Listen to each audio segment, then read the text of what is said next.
Si je vous dis Kilimandjaro, vous allez probablement penser à cette montagne majestueuse ou encore à ses safaris emblématiques.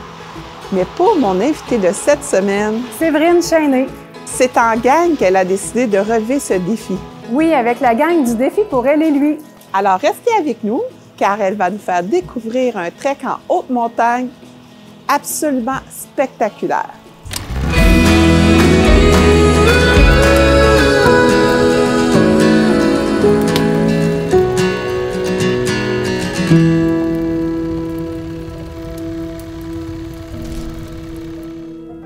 Pour commencer, laissez-nous vous transporter au cœur du Kilimandjaro, le toit de l'Afrique, qui culmine à 5895 mètres d'altitude.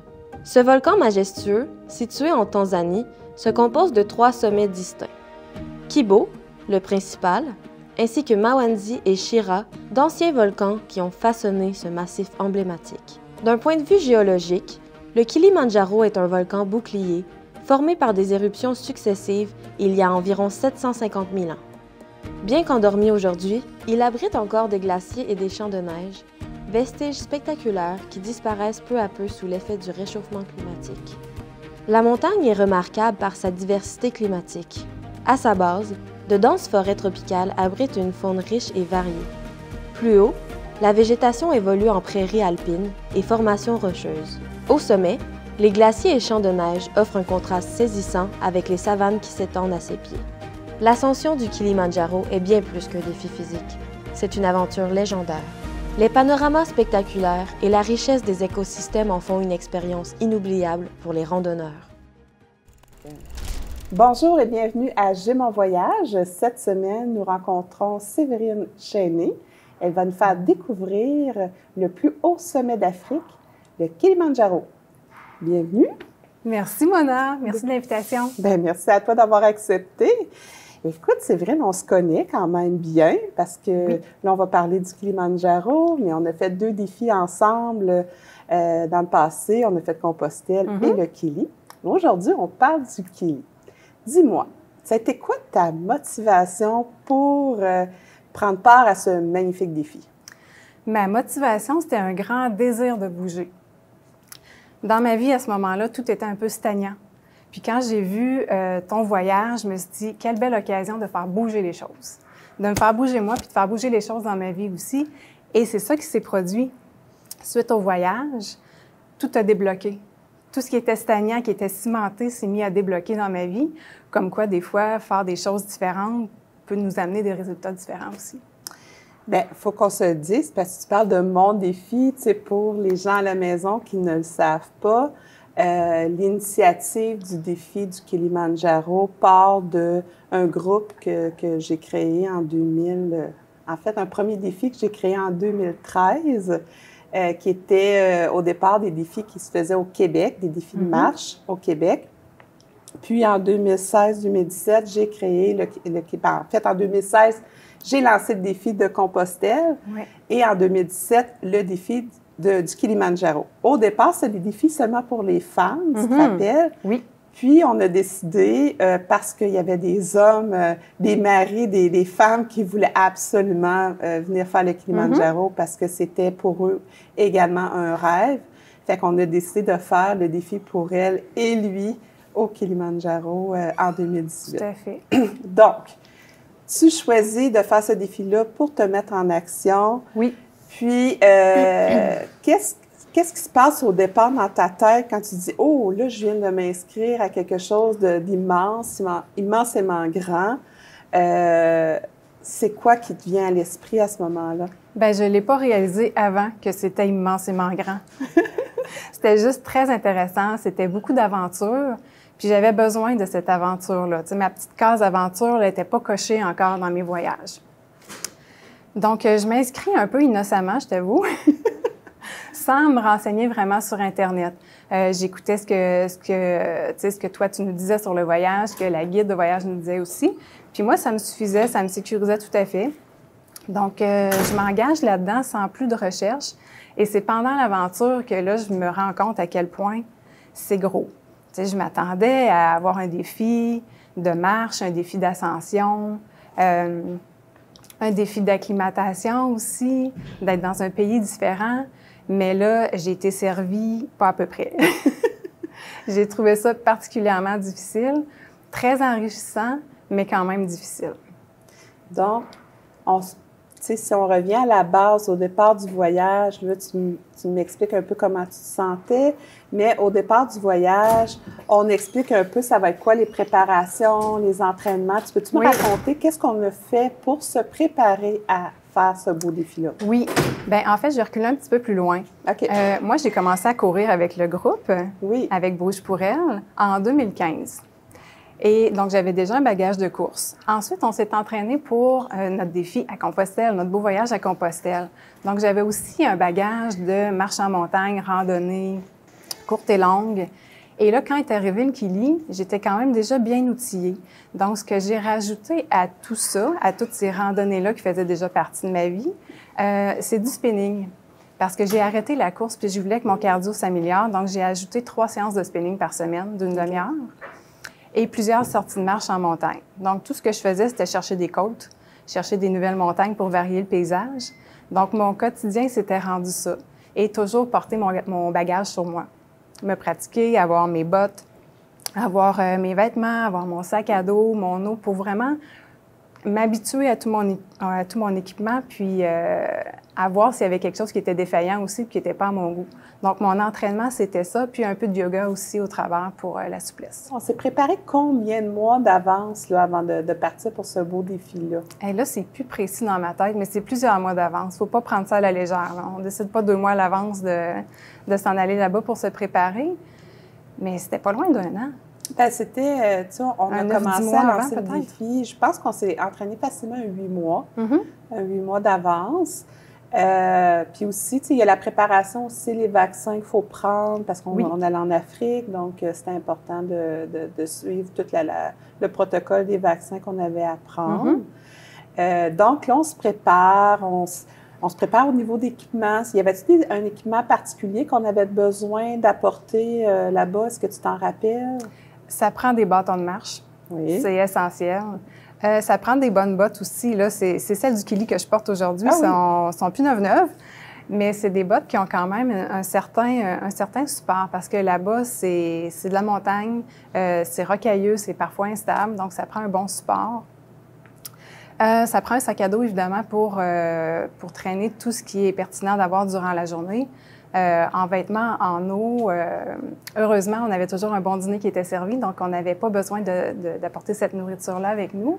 Des bons vêtements de Gore-Tex aussi pour couper le vent, autant pantalon que manteau, et du multicouche. En mérino, pas de coton, c'est certain. Multicouche, qu'est-ce qui me vient d'autre en tête? Ah, les guêtres. Les guêtres, parce que sinon, ils rentrent des roches dans nos bottes, puis là, on est toujours arrêtés.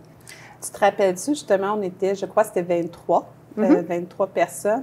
Et pour accompagner ces 23 personnes-là, te rappelles-tu combien de membres de support d'équipe de l'Afrique qu'on avait avec nous? Oui, si je me souviens bien, on était 75, parce que c'est 3 par participant.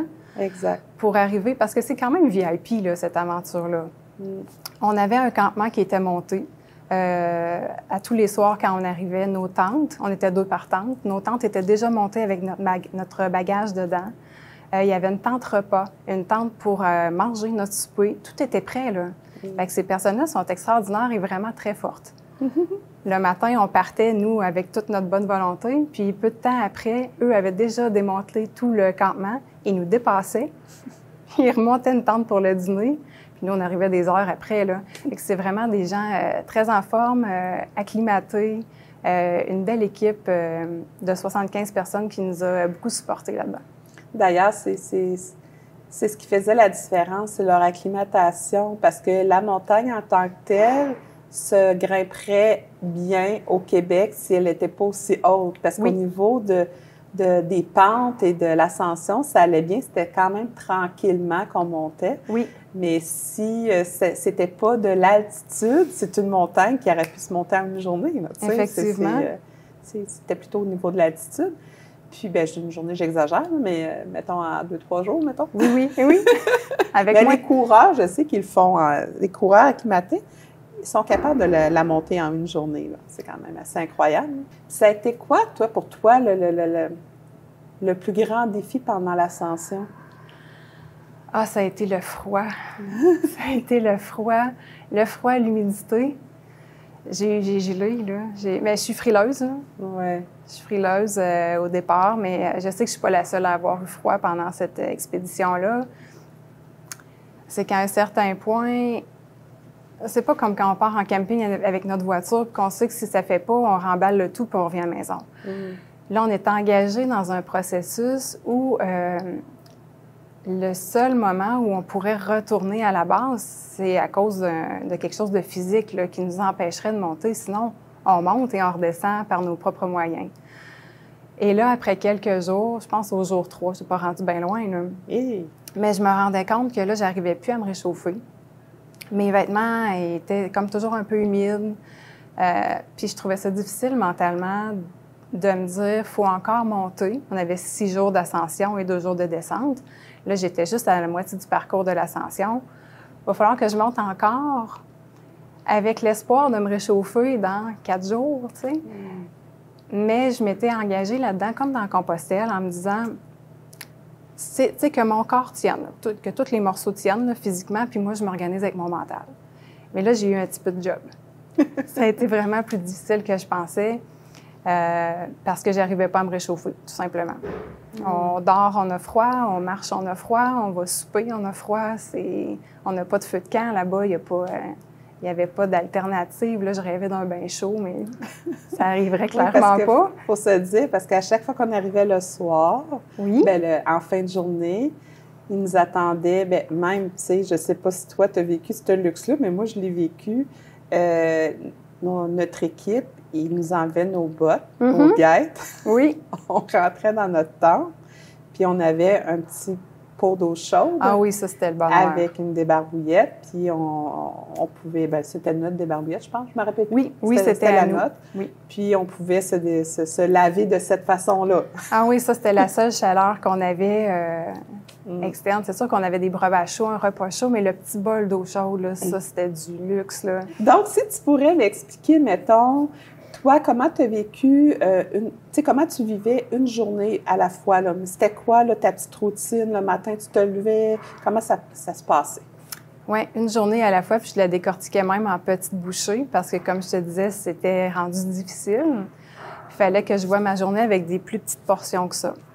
Donc, quand on se levait, bien, déjà la veille, je mettais mon linge du lendemain dans mon sleeping, fait qu'il était un peu plus chaud que de le prendre dans mon sac. Je m'habillais dans mon sleeping, ça aussi, c'est quand même assez sportif. C'est pas très grand. Ensuite, on se ramassait, il fallait ramasser tout notre équipement, rouler notre matelas, sleeping, mettre tout ça dans notre gros sac de voyage pour que les porteurs soient en mesure de ramasser ça rapidement à notre départ. Ensuite, on sortait et là, on prenait notre petit médicament pour la journée, pour l'altitude, et on allait manger notre déjeuner dans la tente repas. Et, c'est vrai, avant, il y a toujours quelqu'un qui passait de tente en tente qui nous offrait soit un thé ou un café. Ça, c'était vraiment gentil, là. Vraiment. Ça partait bien, puis ça faisait un petit peu de chaleur aussi. Oui. Donc, après, on allait manger dans la tente repas. On faisait ça quand même rapidement parce qu'on partait tôt le matin. Et une fois que c'était fait, on avait un petit briefing sur combien de temps on allait marcher, l'altitude. On avait quelques petites notes à propos de ça. On se mettait en ligne et puis on partait pour la journée jusqu'au dîner. Puis au dîner, bien là, on avait encore un bon repas chaud. On prenait le temps de se reposer aussi dans la tente, décompresser, reprendre nos esprits. Et on filait après ça jusqu'au souper comme ça, même routine, notre petit souper. Et puis dodo pas trop tard. On était tous un peu claqués le soir. On se faisait pas prier pour dormir. Fait qu'on se lavait avec notre petit bol d'eau chaude, dodo. Fait que c'était vraiment très simple, c'était pas compliqué. Ça a été quoi quand tu étais arrivée en haut, là, puis que tu étais vraiment à la dernière portion? Puis là, il restait, la dernière portion était difficile parce qu'elle se passait dans une crevasse de neige, là, où fallait passer le pied en avant. On n'avait pas d'espace tant que ça. Non. Comment tu l'as trouvé, cette portion-là? La dernière journée de l'ascension a été très difficile. La nuit a quasiment été absente. Là. J'ai pas vraiment dormi. Il ventait tellement fort. Je voyais juste ma petite lanterne au plafond de ma tente se promener de gauche à droite. Puis, honnêtement, j'avais un peu peur.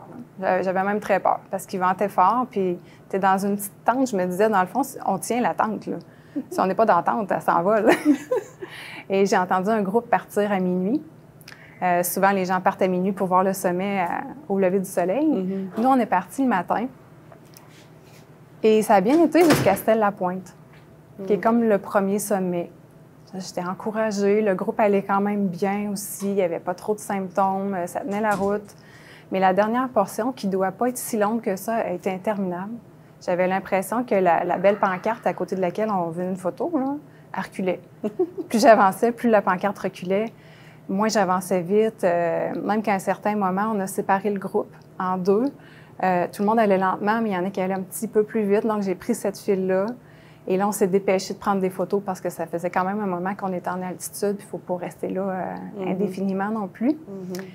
Fait que j'ai pris une photo. Moi, je sais que c'est moi, là. Mais elle est à contre-jour, puis je suis tellement habillée parce qu'il fait froid. Tu sais, il faisait dans les -20 ce matin-là. J'étais gelée. Fait que j'avais mis tout ce que je pouvais porter. J'ai mes verres fumés. Fait que moi, je sais que c'est moi, mais personne ne pourrait me reconnaître. Et on a pris une photo. On a fait un signe à un guide qu'on était prêt à redescendre. On a redescendu. Le souper était prêt, mais on a mangé une soupe. On n'a même pas mangé le reste. On est allé se coucher. On était complètement épuisés. Fait que ça a été... Ce segment-là a été... très difficile. Très difficile, oui. Je t'avouerais que c'était mon segment. Toi aussi, hein? Oui. Ben, moi, tu te rappelles? Oui. Moi, sur l'heure du midi, je voulais tout abandonner. France était à côté de moi, puis elle me dit « Non, on te lâche pas, là, t'abandonnes pas, tu continues. » là.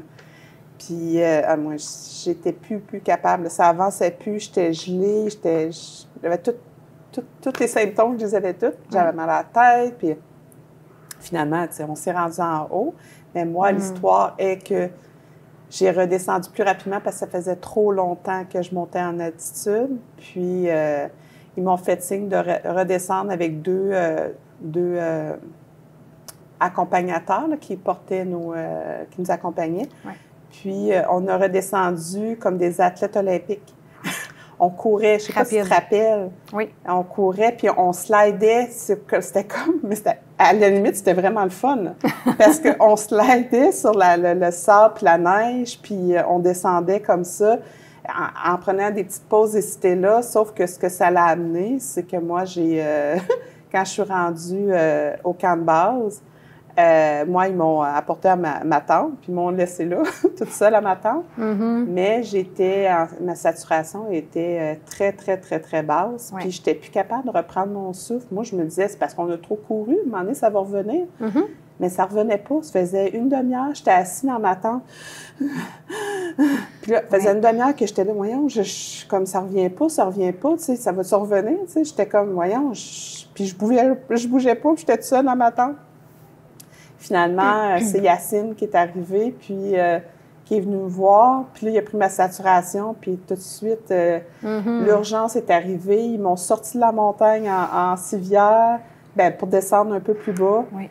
Puis après ça, c'est l'hélicoptère qui est venu me chercher à 3800. Je pense que c'était le plus haut qu'ils pouvaient aller en hélicoptère. Ils sont venus me chercher à 3800 mètres, puis on retourne au lodge. J'ai fait un super beau tour d'hélicoptère. Ben oui, t'as tout vu. Honnêtement, là, ma descente c'est comme, c'est en brancard, là. Oui. Ma descente, elle a été magique.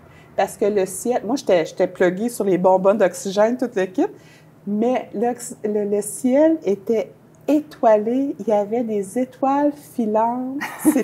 J'étais comme dans un autre monde, quelque chose. Oui, mais le matin, on était contents de savoir que tu étais en vie. En lieu sûr, en vie et en lieu sûr. Oui. Fait que, non, ça a été une fin particulière, mais j'aimerais que tu me racontes, toi, ta fin. Après ça, la descente. Ma descente, je pense que j'ai jamais eu mal aux jambes à ce point-là. Je sais pas si c'est la contraction musculaire de l'altitude qui a fait ça, parce qu'on monte 6 jours et on descend juste 2 jours. Mais j'ai jamais eu mal aux cuisses à ce point-là. Je sais pas, mais j'étais heureuse, là. J'étais contente de redescendre, là. Moi, c'était mon plus grand souhait, retourner au lodge, là. C'est tout ce que je voulais, la maison. Mais ça a très bien été, la descente, parce que mon état d'esprit n'était pas le même. Quand j'ai monté, tu sais, je m'en suis rendu compte après, mais tout ce que je travaillais, c'était mon courage, c'était ma détermination, c'était garder, tu sais, une vision forte, un focus. Fait que là, quand je redescendais, mon focus était heureux là, parce que je me rapprochais encore plus de ma destination finale. Puis, j'appréciais beaucoup plus les paysages aussi. En redescendant, j'étais moins dans l'effort, j'étais plus dans le plaisir, contrairement à l'ascension. Donc, ça a été beaucoup plus doux pour moi, mis à part le mal de jambes, la descente. Ouais. Puis, je me rappelle, pendant nos ascensions, quand on arrivait à chaque soir, on avait de l'encouragement de notre équipe. Ils nous chantaient une chanson. Oui. Je sais pas si tu te rappelles la chanson. Jambo? Jambo. Oui, Jambo. Jambo, ils l'ont beaucoup chanté au sommet aussi pour nous encourager dans la dernière journée. C'est vrai. Mais tu sais, la première journée aussi, ils nous l'avaient chanté. Oui, oui, oui. La première journée. Puis, tu as un défi à me lancer. Bien, un petit défi. Un petit défi. Un petit défi. Moi, c'est pas un défi physique que je te lance, c'est un défi vocal. OK. Donc, ça consiste à chanter cette fameuse chanson-là, Jambo, qui est en swahili, je crois, donc c'est pas en français. Okay. Je t'invite à la chanter à l'équipe sportive de ton choix. OK. Puis ça ressemble à quoi, la chanson? T'en rappelles-tu? Tu veux qu'on la chante? Non, ben je veux que tu me la souffles parce que moi, je m'en rappelle pas. Ah ouais, tu me prends, là. OK. Jambo, Jambo Bwana, Habari Gani, Mzuri Sana, Wageni, Habari Bishwa, Kilimanjaro, Hakuna Matata. Wow! Mais avec tout mon talent de chanteuse. Mais c'est quoi? Je suis pas sûre que j'ai eu une bonne idée de te faire chanter ça parce que là, avec mon défi, on va avoir une comparaison. Fait on y va-tu pour le défi? Ah, mais attends, le défi, tu m'as lancé. Oui. Moi, je l'ai upgradé un petit peu. OK, comment? Fait que moi, ce que j'ai décidé, c'est que j'accepte. Oui. J'accepte ton défi. Bravo.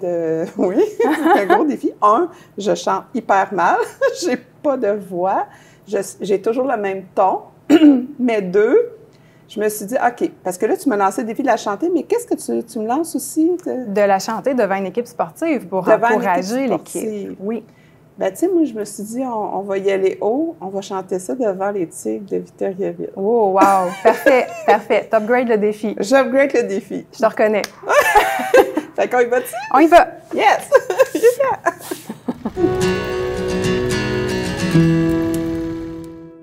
Jambo Bwana, Bagani, Mususana, Wageni. Oh, Julia, là, vraiment, là, je pense qu'on oublie ça. M'excuse, là, on oublie ça. Je suis pas capable de le faire, là. J'essaie de chanter, je suis pas capable de prononcer les paroles. J'ai l'air vraiment nounoune. C'est des mots qui sont durs à dire. Je sais, là, à la maison, j'ai dit, vous allez le voir dans la conclusion, que j'avais réussi le défi, mais je n'ai pas réussi le défi. J'ai essayé, vraiment, j'ai essayé fort, là. Je me suis entraînée pour le faire, mais j'ai pas ce talent-là. J'ai plein d'autres talents, mais ça, là, je l'ai pas. Fait que c'est pas un défi réussi.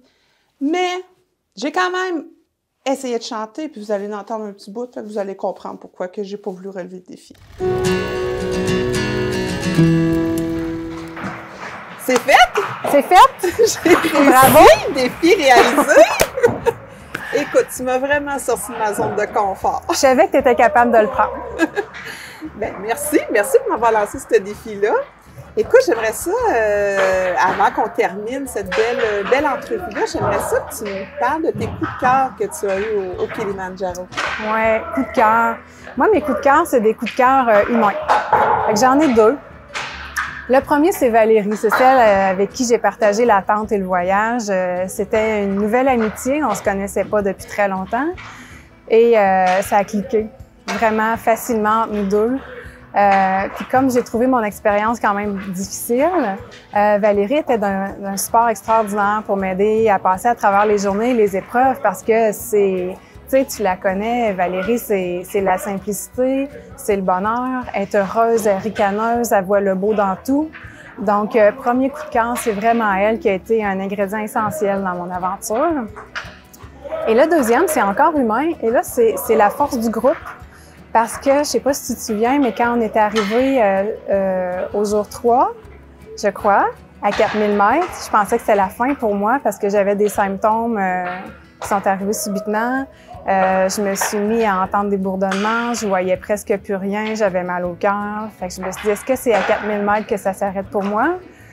J'ai appelé les guides rapidement qui m'ont aidé à enlever mon sac à dos, qui m'ont encouragé à me rendre au campement, je voyais la pancarte, donc on était vraiment prêts. Et là, tout le groupe, j'étais en avant de la file, donc tout le groupe est passé à côté de moi, puis il me mettait une petite main sur l'épaule. Puis, tu sais, il me disait, mon nom, gros Séverine, t'es capable, t'es presque rendue. Ça m'a énormément touchée de sentir toute la force du groupe qui était avec moi parce que j'avais de la misère à tenir sur mes 2 jambes. Puis tout ce qui manquait finalement, c'était que j'étais épuisée, j'avais faim, j'avais besoin de sel. Donc après avoir mangé une petite soupe, tout était OK. Puis toute cette belle énergie-là du groupe m'a supportée. Donc c'est ça mes 2 coups de cœur du voyage. Est-ce que tu retiens de ton voyage, c'est l'humain? C'est l'humain. Wow. Au-delà des paysages qui étaient magnifiques, c'est l'humain. Magnifique. Ouais. Est-ce que tu as des prochains défis dans ta vie? Oui, c'est sûr, c'est sûr. J'en ai un au printemps qui est pas encore peaufiné, mais j'aimerais aller au Japon pour visiter les temples. Visiter, c'est la culture. Je reviens encore aux humains, hein? Même si c'est beau le Japon, j'aimerais ça, ressentir ce dépaysement-là, goûter autre chose, la nourriture, leur culture. Donc ça, c'est pas fignolé encore, mais j'aimerais y aller au temps de la floraison des cerisiers au printemps. Puis ensuite, là, il y a un autre beau défi que tu connais bien qui est déjà booké, celui-là. J'ai mon billet d'avion pour l'été prochain. Je pars avec Valérie encore une fois parce qu'on est rendus inséparables. On part faire le tour du Mont-Blanc sur 9 jours. Fait qu'on va faire le tour, on va le faire en sens horaire. Donc, on va partir de la France, on va aller en Suisse et on va finir par l'Italie. Donc, on va faire ça en juillet prochain. Magnifique! Oui, ça va être un beau défi encore. Écoute, il faut que tu reviennes pour nous raconter ton voyage. Avec plaisir, mon âme.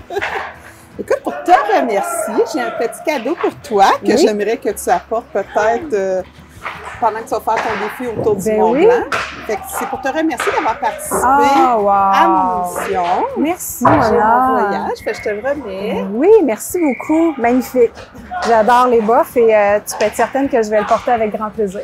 Merci infiniment, Séverine. Et vous, à la maison, merci de nous avoir écoutés. Je vous souhaite que du plaisir et surtout de beaux défis. Merci.